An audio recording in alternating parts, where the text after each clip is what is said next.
मंच से बताना चाहते हैं कि कलेक्टर एसपी कान खोलकर सुन ले, अगर कमलनाथ जी के ऊपर उंगली उठेगी तो सबसे पहले लाखों लोगों की लाशें छिंदवाड़ा में बिछेगी।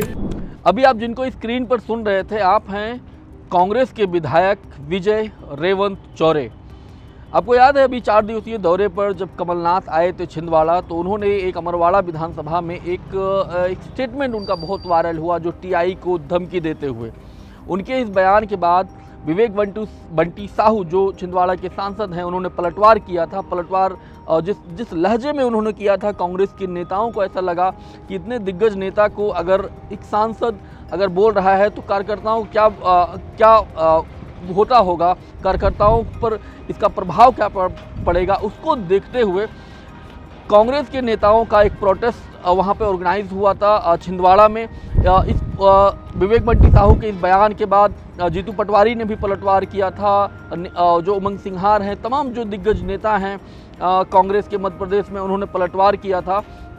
और ये देखते हुए जाहिर सी बात है, अगर इतने दिग्गज नेता को अगर भारतीय जनता पार्टी का नेता सांसद अगर कह रहा है तो कार्यकर्ताओं का मनोबल जाहिर सी बात है डाउन होता है। तो उसको देखते हुए छिंदवाड़ा में ये प्रोटेस्ट हो रहा था। उसी प्रोटेस्ट में ये विजय रेवंत चौरे है बोल रहे थे। इस वीडियो में हम लोग बात करेंगे आखिर कौन है विजय रेवंत चौरे, और कमलनाथ के इस बयान के बाद जो छिंदवाड़ा की पूरी सियासत है किस तरह गरमाई हुई है।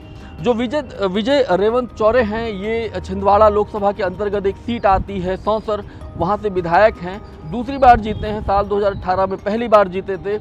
ये वो इलाका है जो नागपुर से सटा हुआ है।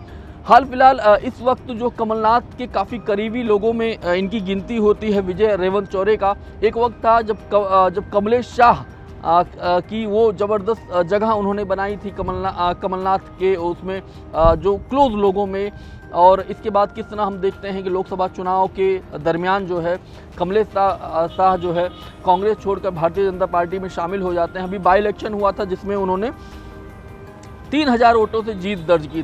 प्रदेश अध्यक्ष के रहते हुए जब साल 2023 का विधानसभा चुनाव हुआ था, उस वक्त कांग्रेस के टिकट पर यही कमलेश शाह 25,000 वोटों से जीते थे। इसके बाद आप देखिए 2018 में 10,000 वोटों से, इसके बाद साल 2013 में 4,000 वोटों से। लेकिन जब यही कमलेश शाह चले जाते हैं बीजेपी में, तो मात्र 3,000 वोटों से जीतते हैं। तो कमलनाथ का वो बयान था, क्योंकि वो जो जगह थी वो अमरवाड़ा विधानसभा के अंतर्गत आती थी, और वहीं पर एक टीआई हैं उमेश मार्को, उनकी शिकायतें मिल रही थी। कमलनाथ ने उनको जो है जवाब दिया था, उनको एक तरह से धमकी दी थी, और धमकी के बाद जो है विवेक बंटी साहू ने पलटवार किया। पलटवार के बाद अब विजय रेवंत चौरे ने अपनी बात कही है, और उनकी भी एक तरह से धमकी ही कही जाएगी कि लाशें बिछ जाएंगी। इस वीडियो में यही इतना ही। आप देखते रहिए अनादि टीवी एमपी। शुक्रिया।